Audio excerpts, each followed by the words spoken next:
Yeah, tonight's performance is obviously somewhat disappointing, but at the same time, I think Australia played better. It came down to one game. We gave ourselves that opportunity in this tournament with so much on the line, and ultimately Australia stepped up and they were too good for us on the night. Look, it's a credit to them that they were able to do so on a big occasion. I'm really proud of the guys. I thought the way that we played throughout this tournament, the brand of cricket that we've played, the way that we've entertained people and I guess left nothing out there in terms of the character and attitude on the field. I think it's been one hell of a ride and something that we'll remember for the rest of our lives. And it would have been great to have got the silverware, but it wasn't to be. But I think what we were able to achieve in this tournament will last for a long time. And the friendships we created, the experiences that we've had, and I guess the people that we've been able to inspire throughout the tournament is something that we're really proud of. And it's never nice running second, but sometimes you've got to doff your cap to the winner.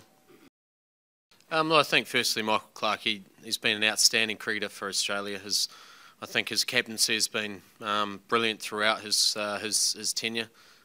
He deserves to bow out a World Cup winner, and sometimes there is a bit of romance in this game, and I think that was one of those occasions tonight. And so congratulations to Michael, and he thoroughly deserves the achievement that he's had. Look, there may be guys within our group who will retire. We'll let the dust settle on this one, and we certainly won't look to try and grab any headlines over the next couple of days because they belong to Australia and they've earned the right to do so. So we'll let the dust settle. We'll be gracious in defeat, and then we'll work a plan over the next couple of days for some guys who may look to retire. But yeah, I think it's the right thing to allow Australia to bask in the glory of this success. I think there was a pivotal moment. I think the power play when obviously Ross and Grant had formed a really good partnership out there and got us back in the game. 150 for 3 after 35 overs. Most times in this team would firmly believe that 72, 80 if not more. I guess a little bit unlucky for Roscoe to get out the way he did.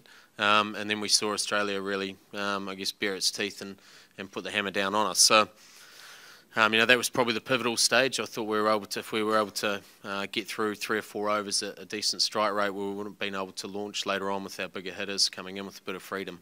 The statement that it makes that's not what motivates us. We're about making sure that we go out there an aggressive and positive brand of cricket. Play with the humility with which we've played with throughout this tournament. We haven't always been like that, but I feel in this tournament we've made significant strides in how we've gone about playing the game. I think we've, what we're trying to achieve as a team, we've been able to make some big strides throughout the last couple of weeks. So we can hold our heads up really high. I think we've had some tremendous support from back home and from around the world, but we came up here today, 93,000 people, a lot of Kiwis travelled over. We felt the vibe from back home, the support's been outstanding. The guys have been forever grateful of it, and I guess we'll move on to the next stage in our cricket careers and our lives. But this is something we'll never ever forget, and it's been a really proud time to be a New Zealander, even though we ran second. Yeah, I do. Yeah, I do think that we were starting to get there. It took a lot of hard work along the way, and I don't think we're the finished product just yet, but we're certainly heading in the right direction.